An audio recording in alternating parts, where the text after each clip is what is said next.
এখন একটা ঝামেলা আছে, ঝামেলাটা কি শুনবেন? ঝামেলাটা হইল, আপনি যখন আস্তাগফিরুল্লাহ বলবেন, আপনার পাশে দুই একটা বন্ধুকে খাইছেন কি বুজুর্গ, এটা বলতে পারে কিনা? খাইছে, কালকে দেখলাম অকাম করতেছে, আজকে আবার আস্তাগফিরুল্লাহ। হ্যাঁ, আপনি কবেন বেটা গাধার ঘরের গাধা, আহাম্মকের আহাম্মক, আমি গুনাহ করছি কইয়া তো আস্তাগফিরুল্লাহ পড়তেছ। তুই তো গুনাহও করস, আস্তাগফিরুল্লাহও করস না, তুই তো আরো বেশি শয়তান, তুই তো আব্দুল লতিফ সিদ্দিক। গুনাহ করলে কি পড়বে?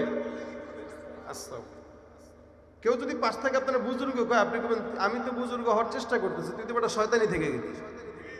বললে আমারে বুজুর্গ না কর, তুই বুজুর্গ হওয়ার চেষ্টা কর না। আশেপাশের বন্ধু বান্ধব আপনার টিটকারি করবে, করুক, ওদের মুখে চুনকালি পড়বে, আপনার ইমানের মওত নসিব হবে ইনশাআল্লাহ। একটা মজলিসে বসছেন, গীবত হচ্ছে, জোরে বলে দিবেন আস্তাগফিরুল্লাহ। অন্তত 10 জনের ভিতর 2 জন তো অন্তত ইস্তেগফার করবে। কি বলেন, ঠিক না ভাই? পাগলের দুনিয়া তো, এজন্য আমল করলে 10 জন আপনারাই পাগল মনে করে। এই পাগলের দুনিয়ায় কারো দিকে না তাকায় নিজের মতো নিজে চলবেন। পাগল যারা, এরা পাগলামি করবে, আর আপনি ঠিকই জান্নাতের রাস্তা খুঁজে নেবেন। আল্লাহ পাক কি কারণে বলেন? 1 নম্বরে বান্দা করবে কি? ইস্তেগফার। কি? আস্তাগফিরুল্লাহ, আস্তাগফিরুল্লাহ। 1 নম্বরে ইস্তেগফার, 2 নম্বরে তাওবা। ইস্তেগফার করলাম আর গুনাহ করব না, আর আল্লাহ মাফ করে দাও। তওবা করলাম, আল্লাহ আর কোনোদিন গুনাহ করব। ইস্তেগফারের দ্বারা কি ফায়দা? রাসূল সাল্লাল্লাহু আলাইহি ওয়াসাল্লাম বলেন, মান লাজিমাল ইস্তিগফার জাআলাল্লাহু লাহু মিন কুল্লি হাম্মিন ফারজা ওয়া মিন কুল্লি দিকিন মাখরাজা ওয়া রাযাকাহু মিন হাইসু লা ইয়াহতাসিব। কেউ যদি ইস্তেগফারকে জবানে লাজম বানায়, শুনেন, কেউ যদি ইস্তেগফারকে জবানে কি বানায়? লাজম মানে বুঝেননি? আবশ্যক। কি? আবশ্যক, জরুরি বানায়। রাসূল বলেন আল্লাহ পাক তার সমস্ত পেরেশানি দূর করে দিবেন। টেনশনে নাই এরকম কেউ আছেননি? আছেন? টেনশন নাই এরকম কেউ আছেননি? কম বেশ সবার টেনশন আছে, পেরেশানি আছে। 2 নম্বরে যদি সংকীর্ণ পথ থাকে, যেটা বাধা আছে, এরকম কোন বিপদগ্রস্ত মানুষের জন্য আল্লাহ পাক রহমতের দুয়ার খুলে দিবেন। 3 নম্বরে বান্দার যদি রিজিকের অভাব থাকে, এমন জায়গা থেকে রিজিকের ফয়সালা করবে বান্দা কল্পনা করতে পারবে না।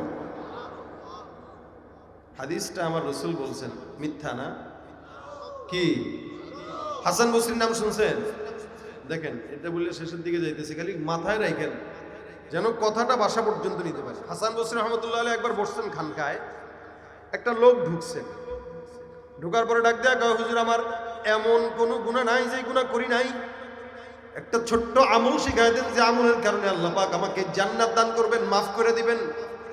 হাসান বসরি কয়, যাও যাও, বেশি বেশি ইস্তেগফার করো।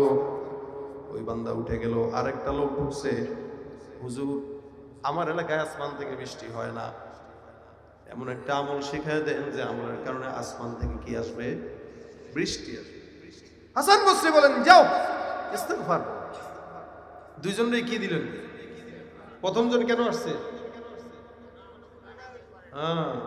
গুনার জন্য আসছে, তারে কি বললো? ইস্তেগফার। দ্বিতীয় জন কি আসছে?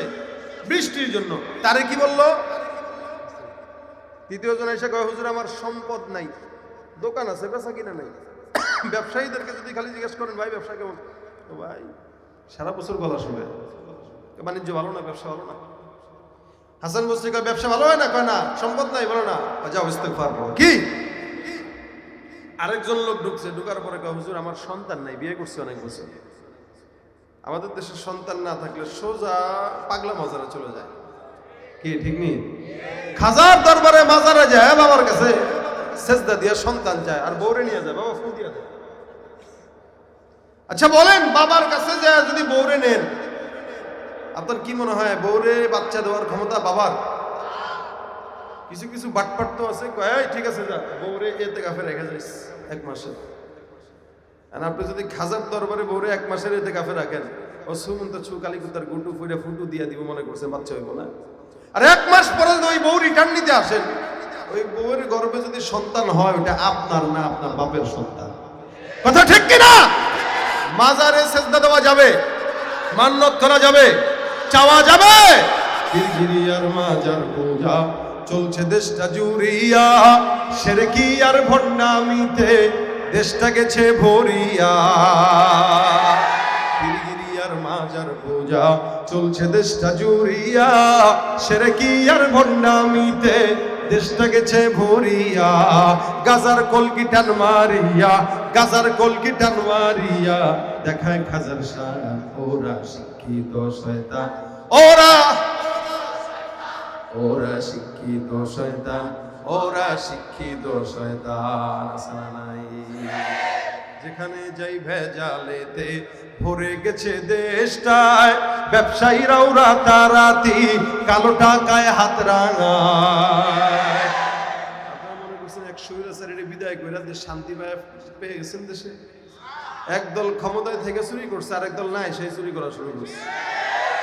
আমি উভয় দলেরই চুরি বলবো, আপনারা রাগ করলেও সই, না করলেও সই। যারা ক্ষমতায় ছিল, ক্ষমতা থাকা অবস্থায় তাদেরকে বলছি, এখনো বলবো, সামনেও বলবো, হকের বিরুদ্ধে যারা থাকবে তাদের ব্যাপারে আমাদের আওয়াজ চলবে। এই জন্য আপনারা শান্তি কোনো দলে খুঁজেন, আমি বলবো কোরআনে খুঁজতে শান্তি পাবেন, এছাড়া কোনো জায়গায় পাবেন না। কোন দলে শান্তি নাই ইসলাম ছাড়া। যারা আসে যারা যায়, এরা একই পাখির দুডানা। সুতরাং মনে রাখবেন, এই দুনিয়াতে যতদিন বাঁচবো আল্লাহ পাকের গোলামি ছাড়া কারো গোলামি করব। যেখানে যাই ভেজালেতে ভরে গেছে দেশটায়, ব্যবসায়ীরাও রাতারাতি কালো টাকায় হাত রাঙায়। ভেজাল থেকে বাঁচতে হলে, ভেজাল থেকে বাঁচতে হলে খোলা রাখো কান। ওরা শিক্ষিত শয়তান, ওরা শিক্ষিত শয়তান, ওরা শিক্ষিত শয়তান। ঠিক কিনা? তাহলে সন্তান কার কাছে যাবো? সম্পদ কার কাছে যাবো? আরেকজন লোক ঢুকে কয়, হুজুর আমার ক্ষেতের মধ্যে ফসল নাই, বরকত নাই। হাসান বসরি কয়, যাও কি পড়ো? আরেকজন এসে কয়, হুজুর আমাদের খালের পানি শুকায় গেছে, মানুষ পানির অভাবের মধ্যে আছে।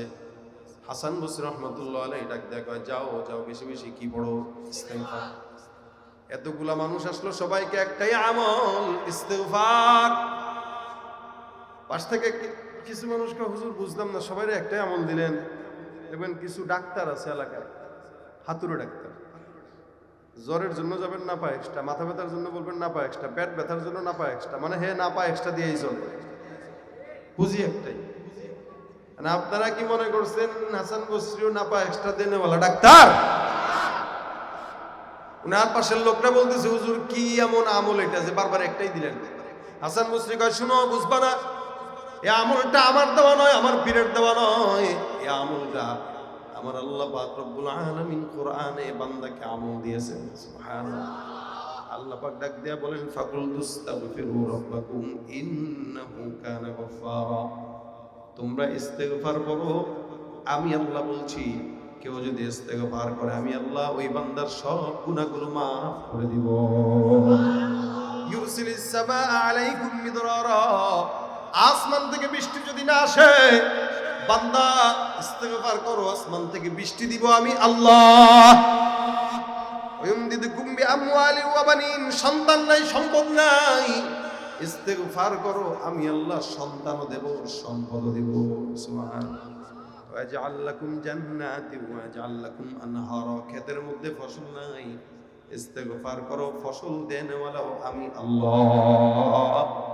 নদীর মধ্যে পানি নাই, খালের মধ্যে পানি নাই, বিলের মধ্যে পানি নাই, বান্দা ইস্তেগফার করো, বিলের মধ্যে পানি নহরের মতো প্রবাহিত করে দেব আমি আল্লাহ। তারপরে আমলটা দিছেন কে? এই জন্য ভাইরা আমার, আজকের এই মাহফিল এই পর্যন্ত যা শুনলাম সব ভুলে গেলেও সমস্যা নাই, কিন্তু এই আমলটা বাসা পর্যন্ত নেব ইনশাআল্লাহ। দোকানে কাজ নাই, বসে আছি, মার্কেটে বসে আছি, অফিস আদালতে বসে আছি, মাদ্রাসায় বসে আছি, হুন্ডা চালায় যাইতেছি, বাসের মধ্যে বসে আছি, অটোর মধ্যে বসে আছি, জবান দিয়া সবসময় যখন মনে হয় আস্তাগফিরুল্লাহ আস্তাগফিরুল্লাহ আস্তাগফিরুল্লাহ আস্তাগফিরুল্লাহ আস্তাগফিরুল্লাহ আস্তাগফিরুল্লাহ আস্তাগফিরুল্লাহ, রাজি আছি ইনশাআল্লাহ। নবী করিম সাল্লাল্লাহু আলাইহি ওয়াসাল্লাম বলে, প্রতিনিয়ত আমি পয়গম্বর দৈনন্দিন 100 বার ইস্তেগফার করছি। কয়বার? নবীর গুনাহ আছে? গুনাহ না থাকা নবী 100 বার পরে আপনার আমার তো 1 কোটি বার পড়া দরকার। আমরা 100 বারও পড়ি না। আজকে থেকে নিয়ত করব, পয়গম্বর 100 বার পড়ছে, আমিও আপনি 100 বার পড়ব। আসান তরিকা 5 ওয়াক্ত নামাজের পরে 20 বার করে পড়লেন 100 বার হয়ে যাবে। প্রত্যেকদিন ইস্তেগফার করবেন ইনশাআল্লাহ, আমিন। আল্লাহ পাক তাওবার মরণ আপনাকে আমাকে দান করবে। আত্তাইবু মিনাজ যামবি কামান লা যামবা, যারা তওবা করে এদের যেন হালতটা এরকম যে কোনো গুনাহই নাই, কোনো গুনাহই নেই। এই কারণে আজকের এই মাহফিল থেকে এতক্ষণ যা শুনলাম বললাম এগুলো ভুলে গেলেও সমস্যা নাই। মৌলিক জিনিস যেটা বাসা পর্যন্ত নেব কি, বিবিকে বলবেন রান্না করবা তো ইস্তেগফার, কাপড় চোপড় ধোয়ার সময় ইস্তেগফার বলো, ঘর ঝাড়ু দেওয়ার সময় ইস্তেগফার, বাচ্চাকে দুধ পান করাচ্ছ তো ইস্তেগফার। ইস্তেগফার এমন একটা ফজিলতপূর্ণ আমল, আপনার কোনো মনের আশা পূরণ হবে না এটা হতে পারে না। রাসূল বলেন কেউ যদি ইস্তেগফার করে আল্লাহ পাক তাকে মুস্তাজাবুদ দাওয়া বানায় দেয়। মানে আপনি যা দোয়া করবেন সব কবুল হবে, মুস্তাজাবুদ দাওয়া। এই জন্য আমি নিয়ত করছি ইনশাল্লাহ, চেষ্টা করি পড়ার, অন্তত প্রত্যেক দিন কমাস কম 100 বার করে পড়বো ইনশাল্লাহ। নিয়ত কারা কারা করছে? আল্লাহ তাকায় দেখো এরা নিয়ত করছে, আল্লাহ সহজ করে দাও, আল্লাহ জমানে ইস্তেগফার উঠায় দাও। এই যে নিয়ত করছে, নিয়তেই বরকত। শুধু নিয়তটা যেন, নিয়তেই যেন সীমাবদ্ধ না থাকে। এখান থেকে ওঠার সময় বাসা পর্যন্ত যাবো আস্তাগফিরুল্লাহ আস্তাগফিরুল্লাহ। এখন একটা ঝামেলা আছে, ঝামেলাটা কি শুনবেন? ঝামেলাটা হইল আপনি যখন আস্তাগফিরুল্লাহ বলবেন, আপনার পাশে দুই একটা বন্ধুকে খাইছেন কি বুজুর্গ, এটা বলতে পারে কিনা? খাইছে, কালকে দেখলাম অকাম করতেছে, আজকে আবার আস্তাগফিরুল্লাহ। হ্যাঁ, আপনি কবেন বেটা গাধার ঘরের গাধা, আহাম্মকের আহাম্মক, আমি গুনাহ করছি কইয়া তো আস্তাগফিরুল্লাহ পড়তেছি। তুই তো গুনাহও করস, আস্তাগফিরুল্লাহও করস না, তুই তো আরো বেশি শয়তান, তুই তো আব্দুল লতিফ সিদ্দিক। গুনাহ করলে কি পড়বে? কেউ যদি পাশ থেকে আপনার বুজুর্গ কয়, আপনি কবেন আমি তো বুজুর্গ হওয়ার চেষ্টা করতেছি, তুই তো বেটা শয়তানি থেকে গেলি। বললে আমার বুজুর্গ না কর, তুই বুজুর্গ হওয়ার চেষ্টা কর না। আশেপাশের বন্ধু বান্ধব আপনার টিটকারি করবে, করুক, ওদের মুখে চুনকালি পড়বে, আপনার ইমানের মওত নসিব হবে ইনশাআল্লাহ। একটা মজলিসে বসছেন, গীবত হচ্ছে, জোরে বলে দিবেন আস্তাগফিরুল্লাহ। অন্তত 10 জনের ভিতর 2 জন তো অন্তত ইস্তেগফার করবে। কি বলেন, ঠিক না ভাই? পাগলের দুনিয়া তো, এজন্য আমল করলে 10 জন আপনারাই পাগল মনে করে। এই পাগলের দুনিয়ায় কারো দিকে না তাকায় নিজের মতো নিজে চলবেন। পাগল যারা এরা পাগলামি করবে, আর আপনি ঠিকই জান্নাতের রাস্তা খুঁজে নেবেন।